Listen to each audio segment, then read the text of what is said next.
Cyborgs? What's their story? They all wounded in action? Mostly. I heard a few saved up and paid for it themselves, but just a few. There is this one crazy blonde guy, though. I heard he asked for a full body conversion. The Patriots didn't leave me much of a body to begin with. I just had Herr Doctor finish what they started. You know I'm just giving you shit, man. Anyway, yeah. Looking at the numbers, cyborg soldiers are still a pretty small minority. Not really surprising when only contractors in developed countries are offered insurance. Third world soldiers get hurt out on the field, and that's all she wrote. They can't work as a merc anymore. Most times, they can't really work at all. Well, Desperado's up to something, because cyborgs are definitely not in the minority here. I've heard of some PMCs covering the cost of the surgery for their disabled. The mercs get their career back, sure, but the PMCs aren't exactly running a charity.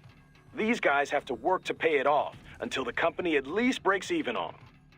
Any cyborg breaks his contract early would probably be in debt for the rest of his life. You think that's Desperado's MO? I can't prove it, but sure as hell wouldn't surprise me. So what kind of deal does Maverick offer its contractors?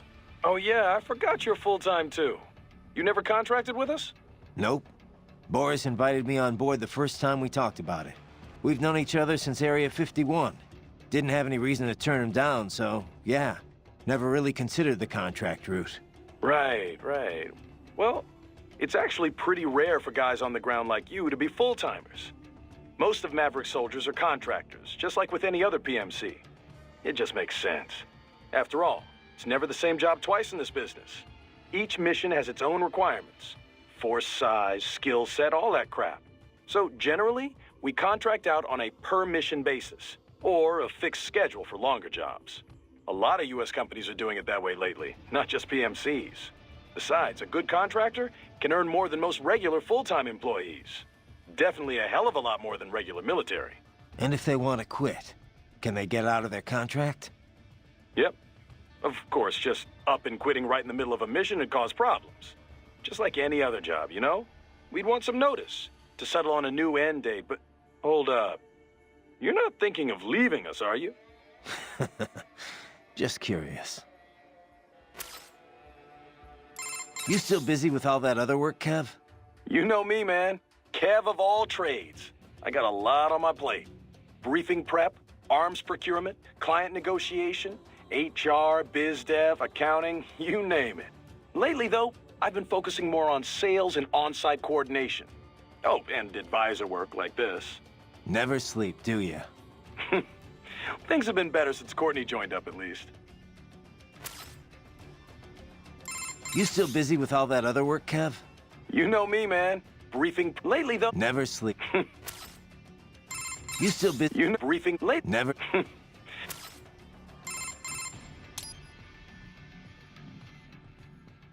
You know, I have to hand it to you guys.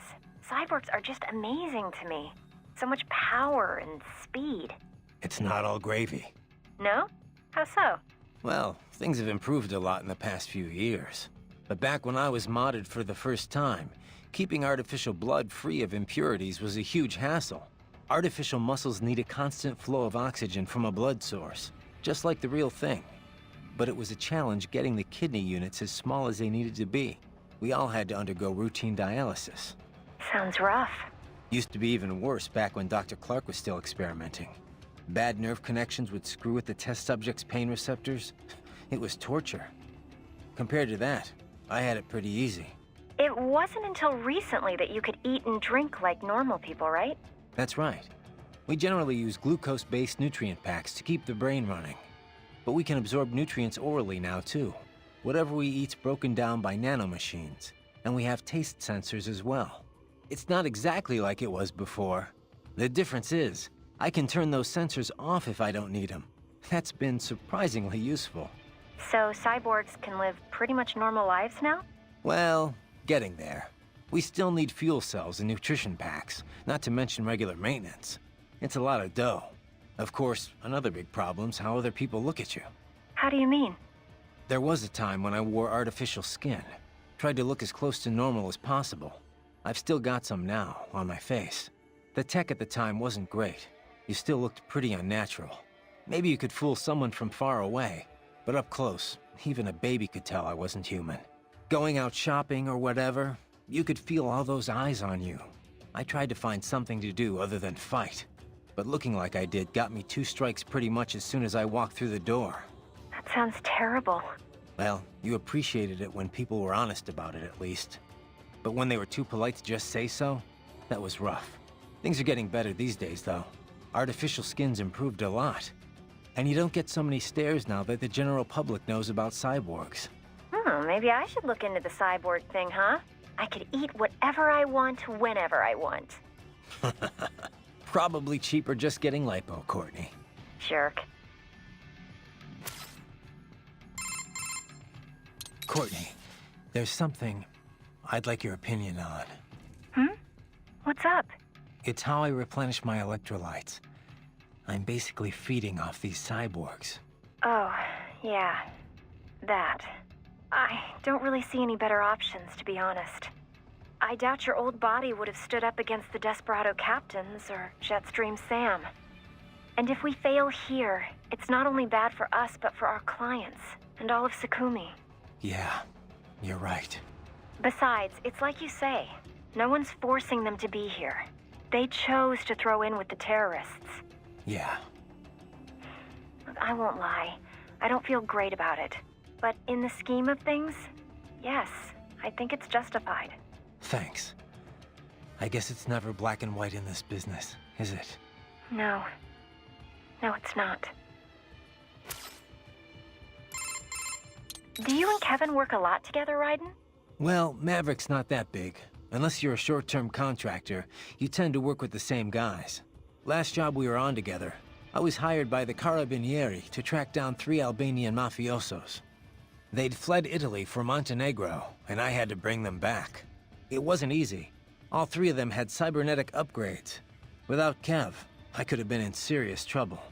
He was with an NGO before Maverick, I think, handling disarmament work for the UN. Yeah. He and Boris met while working together to resolve a conflict in Africa. They hit it off. So when Boris gave him a job opportunity, he took it. I kind of wonder why. We're pretty much the opposite of a disarmament outfit. 3 things are needed after a conflict: disarmament, demobilization, and reintegration into society. That's the way it usually goes. I guess Kevin felt like the process was getting to be a joke. Even if the UN taps the group that caused the conflict for post-war cleanup, there's no way of ensuring their sincere cooperation. There's always a chance they'll underreport the number of soldiers they've got on hand. That, or they only disarm the useless parts of their force. The ones with outdated weapons and gear. Yeah. Meanwhile, they can hide their standing force, the one with all the up-to-date weaponry, from the UN. Afghanistan saw a lot of that, since the wars were all waged by rival military cliques. Anyway, Kev saw that happening on a daily basis in Africa. Guess he just wanted a job where he had a firmer grasp on what was going on. And then along comes Boris. Kev had to think it over for a while, sure. But, well, here we all are. PMCs are going to need more people like him. And me too, I guess. You know, civilian viewpoints. Couldn't agree more. What's up? No? Did you need anything else? No, just wanted to... Oh. Raiden, are you fully versed in the features of your AR display? It can serve many functions, you know. Do I hear un lecture coming on? A lecture? No, of course not. I'm hardly an expert. Of course, I know the first practical application of the technology was for aircraft HUDs. Then head-mounted displays, HMDs. The data could be seen even as the viewer moved their head. As the technology improved, it was integrated into retinal imaging, contact lenses. Soon it became standard issue not just for pilots, but infantry soldiers as well. Of course, with cyborgs such as yourself, the data can be fed directly to the optic nerve. No lecture, huh? Anyway, there's more to my augmented reality than just upgraded HMD tech. Of course there is, Dummkopf. You did not let me finish. Oh, you weren't finished? AR is a much broader concept. It is more a design concept than a particular imaging methodology. It encompasses HUDs, HMDs, any and all manner of visual real-time data overlay. Though recently, some reserve the AR label for virtual objects the subject can both see and touch. For example, your codec menu and zoom slider. Such objects do not exist anywhere in the real world, not even as images. They are fed directly to your optic nerve, so only you can see them. Yet, when you interact with them, sensory feedback is delivered to the nerves in your fingers. It gives you the sense of touching a thing that does not exist. Beats lugging around a sat radio and giant scope, that's for sure. There is another school of thought on precisely what constitutes AR. Seriously, more of this? It defines AR as anything which obscures the boundary between reality and that experienced by the viewer. Well, how would that be different from VR? Well, for example, let's say that you and I are having a nice chat face to face. Suddenly, I disappear, poof, and in my place appears a ravishing, nubile young woman. Is the girl the projected image or the reality? Perhaps I was the AR. How would you know? The accent might be a clue. Ah, such things can be controlled with a simple hack of your auditory nerves. Well, that's comforting. So how is this different from VR again? Well, I suppose, strictly speaking, it is rather similar. Both are a method for completely fooling the senses, rather than simply augmenting them. Although, technically it would be MR, mixed reality, since there are some real elements involved. Yes,